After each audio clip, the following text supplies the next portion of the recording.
Research that resonates.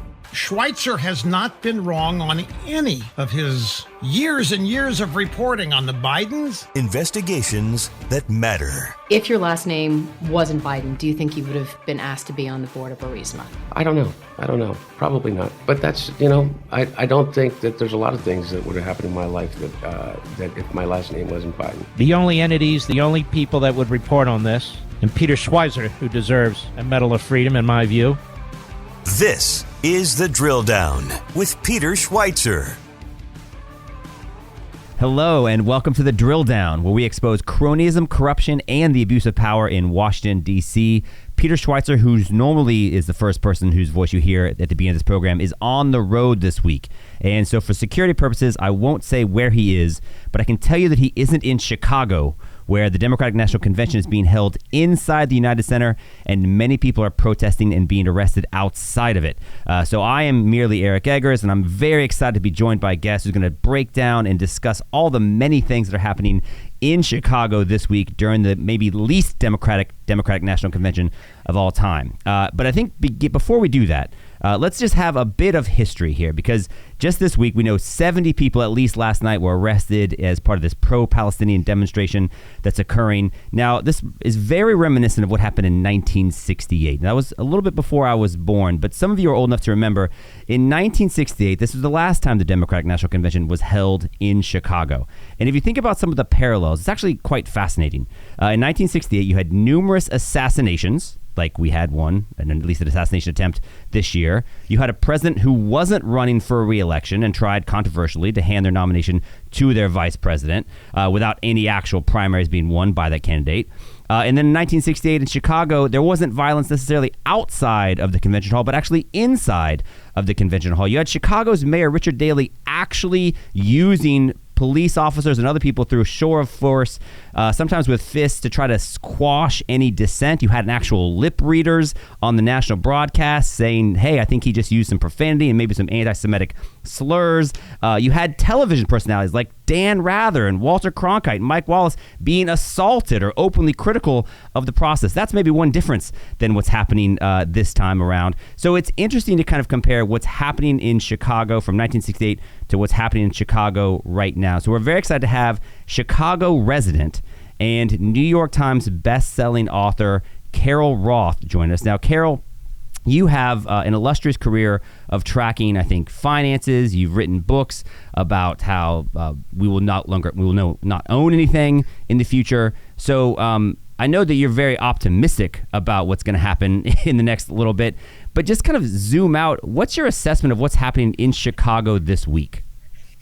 Well, as a Chicago resident, my number one thing was to make sure that I was not actually going to be in Chicago this week. And Chicago has undergone, a lot of strife since 2020. It's not the sort of safe, and I know people make fun of me when I say safe city, but obviously we've always had a lot of issues, but they've been very contained. Starting in 2020, that started to seep into the rest of the city. And because we have prosecutors who won't actually prosecute anyone, we have a governor who decided that you don't need any bail no matter what it is that you've done.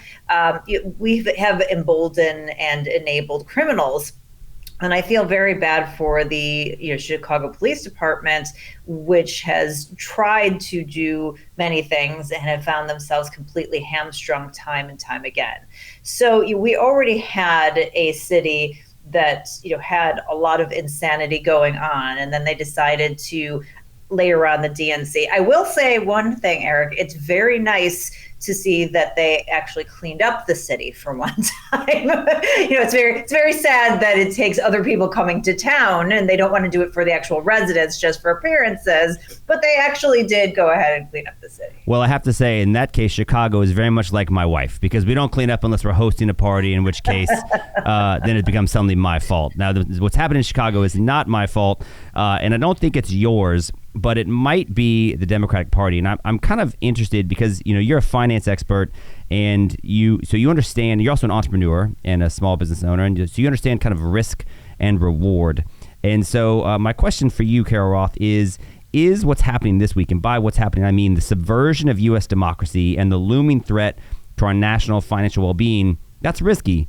But isn't it worth the reward of the return of joy and vibes?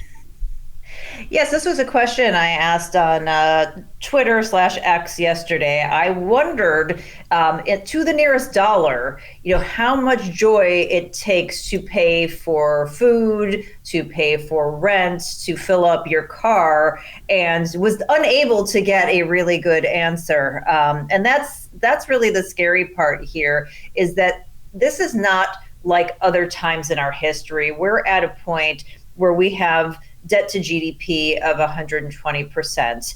To put that in context, the IMF, the Treasury, other notables say that a country becomes, on the path to financial instability, normally at about 70 to 80% GDP. So we really need to be cutting that in half. Yet we have a party who really is the, daddy, please spend more party. And they don't seem to care about what the consequences will be in the future from what they have been doing. And that's the scary part. We have somebody who has been in an administration, and Kamala Harris, who has been the tiebreaker vote on many of the policies that stoked historic inflation, that have driven close to $2 trillion deficits. We're on this precipice of financial ruin, yet everybody wants to talk about vibes and joy. And even her ridiculous proposals, which we can get into, the pushback on those are like, oh, that's not going to get enacted anyway. Okay, well, what is it then that she's running on other than she's not Trump? Which, by the way, is exactly the opposite of how Trump is consumed, right? When Trump says it's going to be so good, you don't have to vote in 4 years, everyone says, oh, look, he's admitting that he's going to be a dictator and he's going to eliminate elections moving forward. It's clearly an exaggerated hyperbole that Trump supporters understand isn't to be taken literally. It sounds like Kamala Harris's supporters are saying, no, her policy proposals aren't to be taken literally. She's to be taken more figuratively. We're happy now, and that's enough. Oh, absolutely. And I think it's really an attempt to distance her from the policies which her fingerprints are all over. It's all that they really have when they have a situation where you've lived under both president's administrations, right? You've lived under both administrations. We lived under Trump before COVID. Yes, COVID was we could talk about that. That was an anomaly. And in data sets, we always pull out the unusual occurrences. We lived in Biden-Harris after COVID. And so you have really concrete examples of what life was like under both of those administrations, yet they want to gaslight and pretend that something is going to be different under Trump, even though we have that empirical evidence. And they want to pretend that there's something different that's going to be happening under Kamala Harris when we also have that empirical evidence. So this attempt to try to distance herself from the policies, which she specifically voted for, tie-breaking vote, had her fingerprints all over, and then the new policies, which are, no, that's just for fun. And by the way, not even on their website. Their website has absolutely no policy positions. It's just, hey, buy us, buy some cool merch, be on the cool team. And that's really what they're running on. And unfortunately, when you are part of the Democratic cult, you buy into that. That's part of it. It's like, well, this is my team, and it sort of doesn't matter what they're saying. I'm just going to go along with this, and I'm going to follow them all the way to Jonestown and drink that Kool-Aid. Are you not being a little unfair? Because while their website may lack specific policy proposals, I do believe, as of this morning, they do have a recipe for Tim Walz's white guy tacos. And I think that's almost just as good and arguably more filling and sustainable than their economic policies. Now, I do want to ask you, just because you mentioned the spending, that's, I think, not an unfair criticism of the Trump administration. Spending was also up Correct. During Trump administration. Our national deficit, right? We didn't become, more fiscally sovereign under Trump. So I guess, how do you reconcile that? Because I think that's a fair critique of both parties. But then, so talk about what do we make of the spending under Trump? Why would we think it would be any different if that is something that's leading us to be less safe as a country when we have a greater budget deficit? But then also, what is, in your mind, the biggest difference between a Harris presidency and a Trump presidency based on that empirical evidence? Yeah, so I do think that Trump spent far too much, and I was highly critical of that during his administration. He had deficits that increased, never got to quite the $1 trillion mark, but we're getting close to that pre-COVID. Again, COVID, you just have to take as a giant mess. A lot of that was driven by Nancy Pelosi. A lot of that was driven by the states. Yes, he signed off on that, and he should get the criticism for that. But do we think that that would have been any different or better if a Democrat had been in there or somebody else had been in there? I think probably not. Then we look at Biden-Harris coming out of COVID, and they no longer have this emergency. And we're now in a very different fiscal position because we have printed trillions of dollars to quote unquote save everybody during COVID. And so you have to look at the environment you're in. And we were coming out of this quote unquote emergency. And the first thing they did is that they enacted stimulus. And then they pretended to not know that stimulus was going to stimulate the economy, even though it was in the name, which they're still, saying it never did that. So the fact is, you have to kind of judge it. It was a bad thing when he overspent. They're spending way more than that in a very different fiscal situation. And I think the realization of what's happening now has become clear and has been communicated better. I don't know if he's going to get to the level that we need him to get to, but we know it's not going to be as bad as it will be under Harris and the Democrats, who just keep coming up with these policies to spend and spend.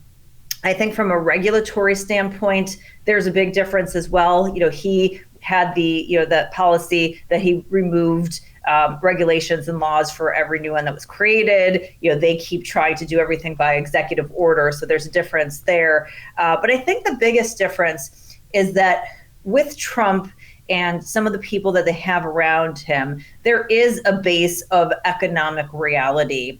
And the only way that we have out of this that doesn't really completely demolish our personal financial position and the country's financial position is through growth.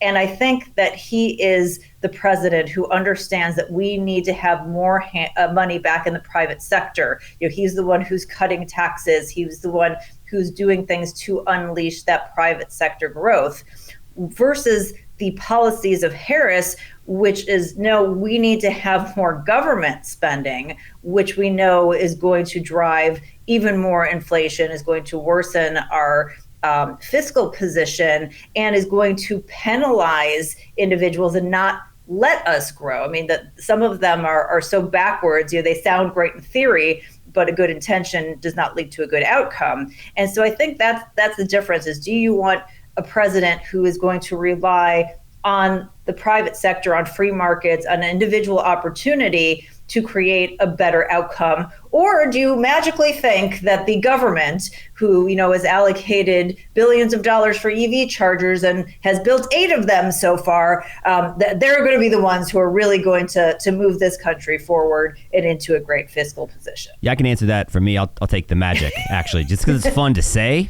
And you look cool when you're charging your EV at one of the 8, although it might be a bit of a line. Now, you tweeted this out the other day. You talk about economic reality and the impact that government regulations have on the economic reality that we all sort of face.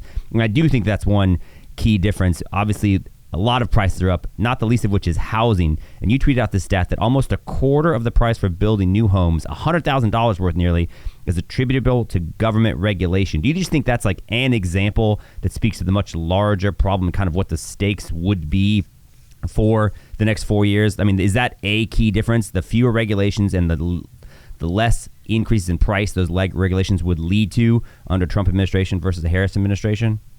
Well, absolutely, but also just some economic knowledge. I mean, we have a situation where we are underbuilt by millions of homes. I've seen everything from 2 to 5 million based on different estimates from different expert groups. And it's clear that we have a supply problem. What is Harris's first proposal? her proposal is let's stimulate the demand side by giving people who can't afford houses 25 grand. Let's go. Right? I mean, it's not like we've ever lived through 2007 to 2008 before, and it was, right? and just to show you what the inflation is, it was $8 grand under Obama in 2009. Like, I got $8 grand. I spent half of it on ostentatious like office furniture, but I was super happy to get the cash. But it was $8 grand in 2009. Now it's $25K. 25, and this is coming off of, again, the stimulus under the American Rescue Plan, where the $1,200 is now costing people $10,000 plus a year for the rest of their lives, and that's not going away. Imagine what's going to happen when you have locked up, housing supply to add in $25,000. I mean, people are like, oh, it's going to increase the cost of homes over $25,000. I'm like, no, it's going to increase it way more than $25,000. And again, this is money that we don't have that we're going to finance. I mean, the absolute economic idiocy to even put that out there, even if you think that's just to buy votes. But I think it just goes to show the types of proposals. These are not serious people. These are not people who are connected to reality. And I think that Trump, as a business person and with the business people that he has on his team, who really have that experience. Look at Harris's team. It's full of people who have, poli-sci backgrounds, who, have come up through sort of the political ladder and are looking through the lens of government. It's going to be a very different outcome.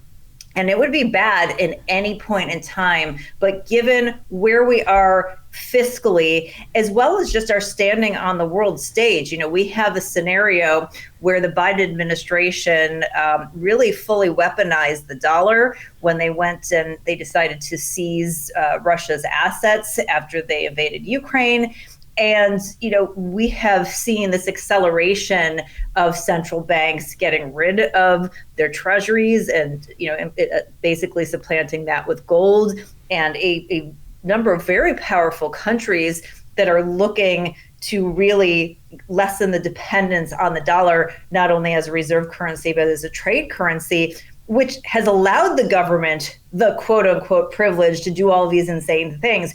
We are not in the same position that we were 30 years ago, 20 years ago, or even 10 years ago. And there needs to be a reckoning to that, and to have the magical unicorn people in charge of that who don't believe in reality is a very, very scary proposition. You're talking and I'm like, imagine, it seems silly, but it's probably not that silly. Like, under Trump, you would think the person that's in charge of fiscal policy would be someone who's actually run a business before, right? Or at least one of the key advisors.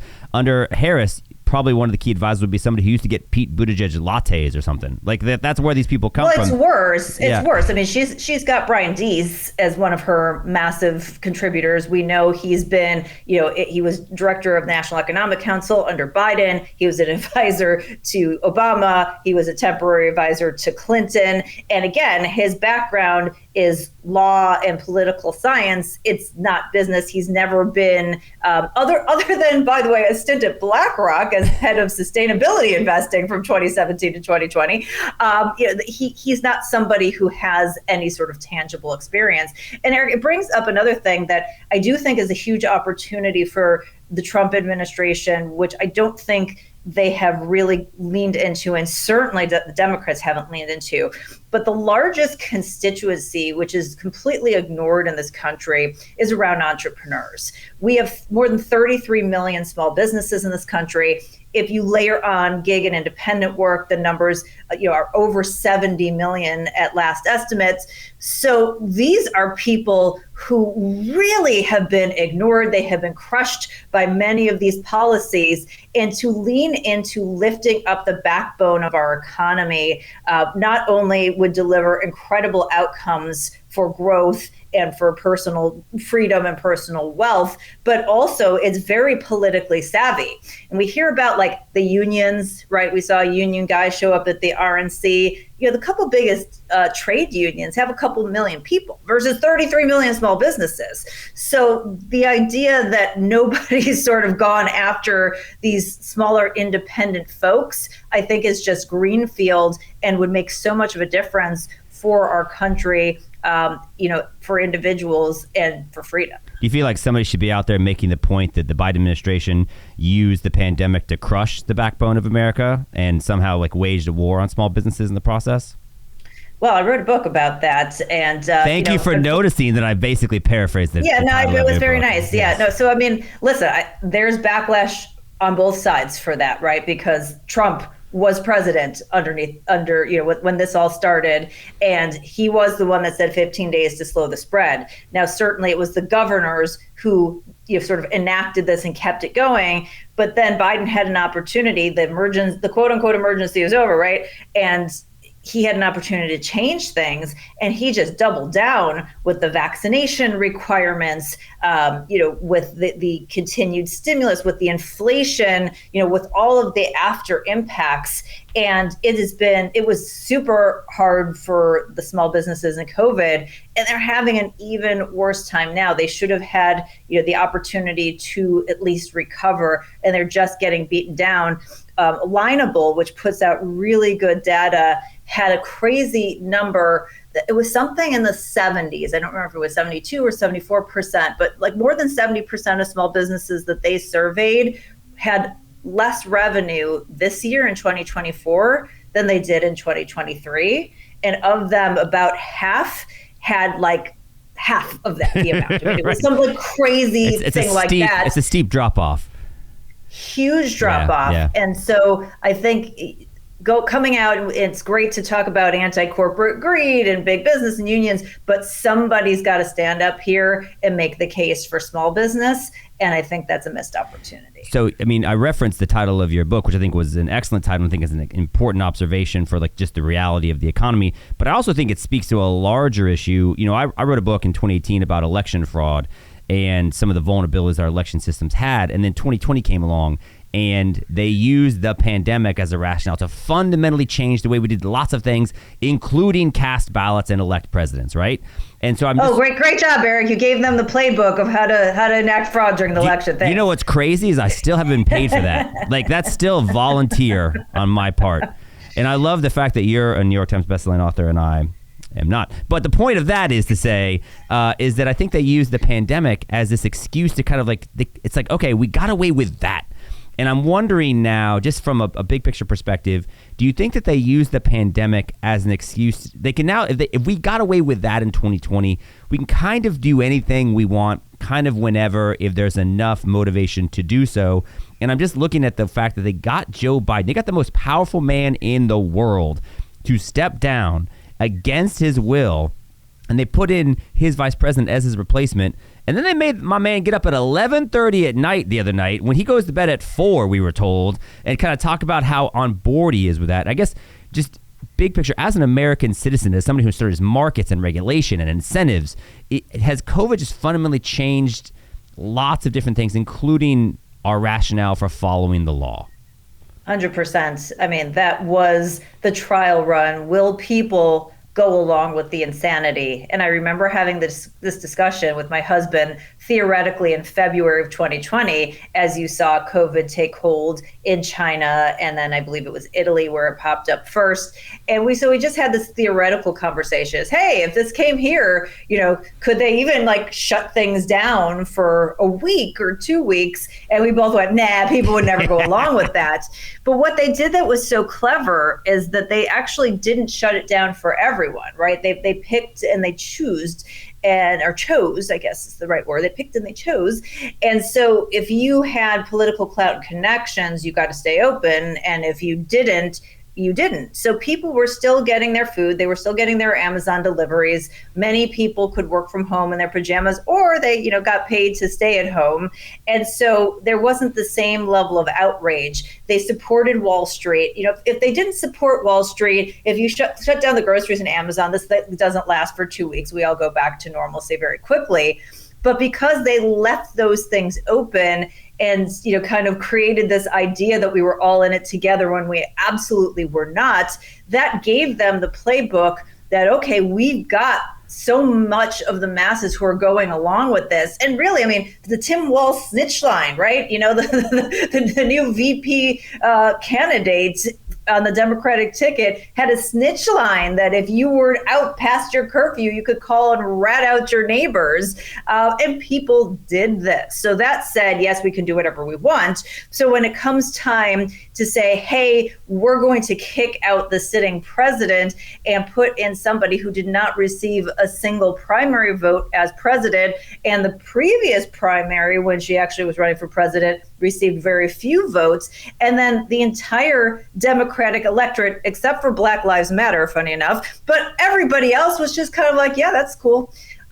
It just goes to show that there's a very clear delineation, that there's a group of people in America who believe in the Constitution, who understand what our rights are. They understand what this country was founded on, and they believe in that, and that's where their hearts lie. And there's a whole big group of people that just don't care, and they're willing to go along. They think the government is their savior and their fairy godmother, and whatever it is they say, they're going to fall in line because they are part of that team. Well, one person's COVID snitch line is another person's HOA president's home number. So I think it just depends on where you live, and I mean, don't act like your condo board doesn't have something like that. So 100%. Now I will. My last question for you, and this is, I looked at your bio, and it says on your website that you and your husband, you don't have any children or plants, and that sounds amazing, by the way. Or pets, or correct, pets, yeah. Yeah. But my research, based on what I can tell, indicates that you are also, I think, a female.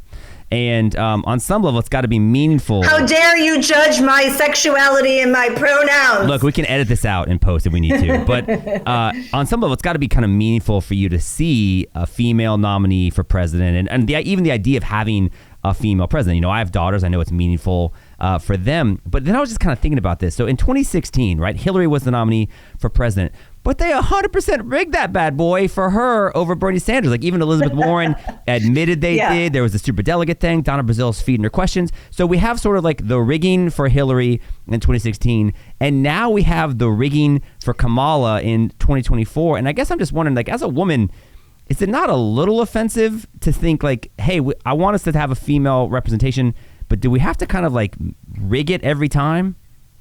Okay, so this whole thing about representation is super ridiculous to me. We have, a seat where it's one person out of 330 million, and we only get them, in theory, about every 4 years, sometimes every 8 years. So there haven't been that many of them, right? There's been 46 of them. So, I'm not trying to be like, well, we need to make sure we have this and we have this. This isn't about seeing myself. This is about the leader of the freaking free world. So I don't care who is up there as long as they're the best person for the job. Now, to be perfectly honest, I don't think either of the candidates are the best person for the job, but this is what we have. So we have to be realistic about which regime we want to live under.